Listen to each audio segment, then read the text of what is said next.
What's happening everyone, my name is Alex and welcome back. In today's video we are checking out one of the latest robotic vacuums from 360 called the S7 Pro. Now if you've been following my channel for a while you know that I've tried a lot of robotic vacuums, and in my opinion there are two types of robotic vacuums. The not so smart ones, the ones that you can find pretty cheap, and then you have the smart robotic vacuums like this one. So what does a robotic vacuum need to have to be a smart one? Well, in my opinion, it needs a mapping system. So this one has a laser mapping system, and that means that it will map out your entire house and it always knows where it's been and where it hasn't been. So it's not going to waste any time and it's not going to miss any areas whenever it's vacuuming or mopping. Alright, and we are starting with a very quick unboxing. So the vacuum comes in a pretty big box, but it is well protected on the way to you, so it's not gonna get damaged. Inside the box you're gonna find the user manual, and if this is your first robotic vacuum, I highly recommend that you check out the user manual because there are a couple of things that you may not know about robotic vacuums. Not to mention that you're gonna find the app that you need to download so you can connect to the vacuum with your smartphone. The app is available on Android and iOS. Aside from that, we're obviously gonna get the vacuum itself. There is also a plastic base for it, but you don't necessarily need to use that. You would only use that if the vacuum and the charging dock is located on a hardwood floor, because if you have the vacuum mopping, you definitely don't want that wet mop sitting on your hardwood floor. But me personally, where I have the vacuum placed, I don't need to use that plastic base.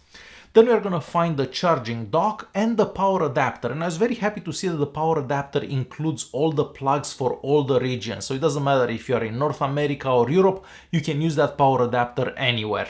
And of course, like most robotic vacuums, this one knows how to go back to the charging dock and recharge whenever it's done a cleaning cycle. Now, if your house is big enough and the vacuum cannot finish a cleaning cycle on one charge, it will go back, recharge, and then continue the cleaning cycle until it's done, and then it goes back to the charging dock by itself.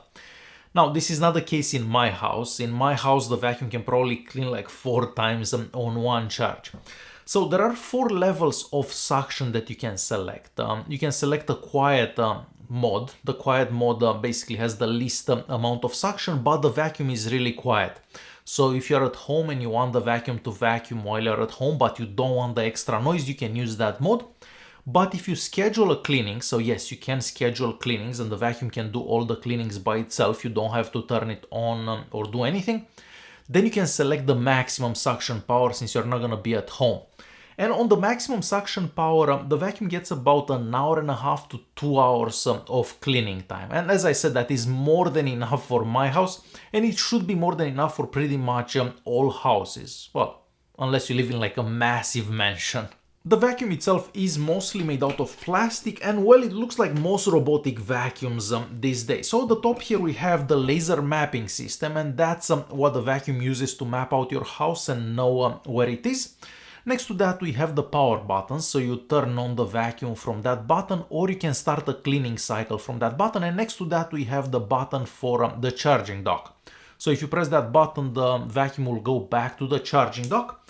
And at the top here you can also access the dust bin and the dust filter. You can also replace the dust filter, and if I find some replacement dust filters, I'll leave some links in the video's description. On the front of the vacuum, we basically have a bumper and some sensors. And this bumper has a rubber band around it. So just in case the vacuum doesn't see something like a table's leg or a chair's leg and it bumps into it, we have a rubber band here so it's not gonna damage your furniture. At the bottom here we have the driving wheels. Basically we have a brush, and that brush will get a lot of hair on it, and you're gonna have to remove it and clean it every so often. But again, it really depends who you live with and how much hair there is in your house. In my house there is a lot of hair that gets caught on that brush there. And then we have another brush that will basically push all the dirt towards the main brush and the suction hole. And of course we have some sensors so the vacuum doesn't fall down the stairs. Now keep in mind that you have to clean those sensors every month or so. My other vacuum that I use fell down the stairs because I haven't cleaned those sensors in a long time. So don't let that happen to you. Definitely clean these sensors at the bottom here every so often. So keep that in mind, that it's always good to clean those sensors. One of the things that I love the most about this vacuum is definitely the app that works with it, so the 360 Robot app. So when you get this vacuum the first time, you basically have to connect this to your Wi-Fi network, and then you can control the vacuum right from your smartphone. The vacuum first maps out your house when you first get it, and after it maps out your house, it will divide that map that it has into sections, into rooms basically. So if you want the vacuum to just clean the living room, for example, you can just send it to the living room. If you want the vacuum to just clean the kitchen, you can just send it to the kitchen. You can build like a virtual wall. So let's say that you get a Christmas tree in your house, I don't know, it's Christmas time. You can make a little virtual wall around the Christmas tree so the vacuum will not go there. So a lot of great features in there. You can also control it like a remote control car, basically from the app. I actually love playing with that with my daughter. And a lot of other features, like the vacuum will keep track of how much you use the dust filter, how much you use those brushes. So it will tell you when it's time to replace those. So the app is probably one of the best apps that I have ever seen for any robotic vacuums. And now it's time to talk about vacuuming and mopping. So first of all, mopping. If you want the vacuum to mop, you basically have to attach that mopping module that comes in the box underneath the vacuum. So it goes to the back here and it kind of clicks in place. Of course, you're gonna have to fill that with water, and you're also gonna have to wash that cleaning cloth after each mopping, because that cleaning cloth gets pretty dirty. Well, at least in my house. Now, the vacuum doesn't get the floor that wet, so I have a combination of hard floors and hardwood floors around my house, and the vacuum doesn't get the hardwood floors wet enough to actually damage them. So I'm happy to have this mopping my hardwood floors because it's not gonna damage them. Now, remember that plastic base that I mentioned at the beginning of the video? If the vacuum actually sits on a hardwood floor, I highly recommend that you place that plastic mat underneath where the charging dock is, so the vacuum doesn't sit with that wet mop on your hardwood floor and damages the floor. So always remember that.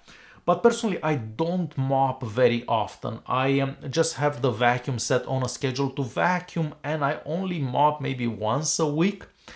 So it really depends on your house and how much mopping you want. But personally, I remove that mopping module and I always leave the vacuum just like this, just to vacuum. The vacuum has more than enough suction power, so whenever it vacuums, it picks up everything from the floor, but I guess it will depend on the suction power that you are using. Personally, I use it at the maximum suction power because I just want everything to be gone when the vacuum goes over one area. But again, if you're home, you may want to use it in the quiet mode. It is entirely up to you. Personally, I just use it on the maximum suction power. Now, there is a carpet mode in there, so it depends if you have carpets and hard floors at home. There is an option in the app, and you can turn that on, and the vacuum will sense where it goes over carpets, and it will increase the suction and basically clean the carpets better.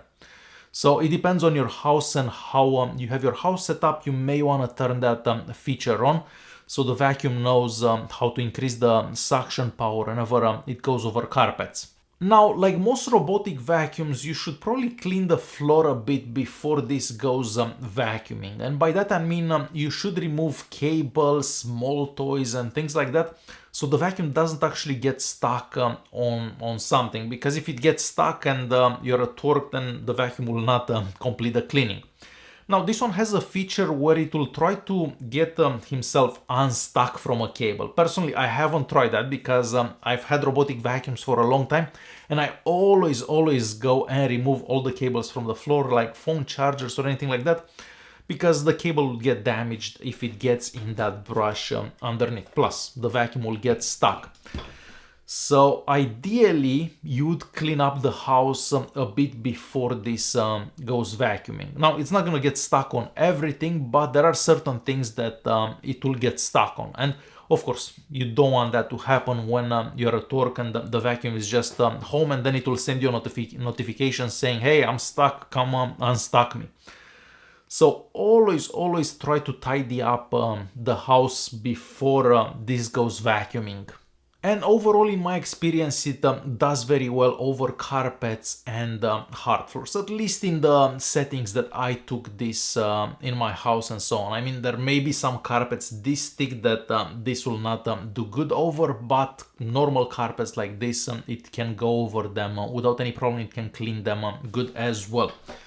So this has become my main vacuum now. I'm kind of retiring the old one. Well, not retiring it, I'm gonna put it on the second floor. This will become the main vacuum on the main floor.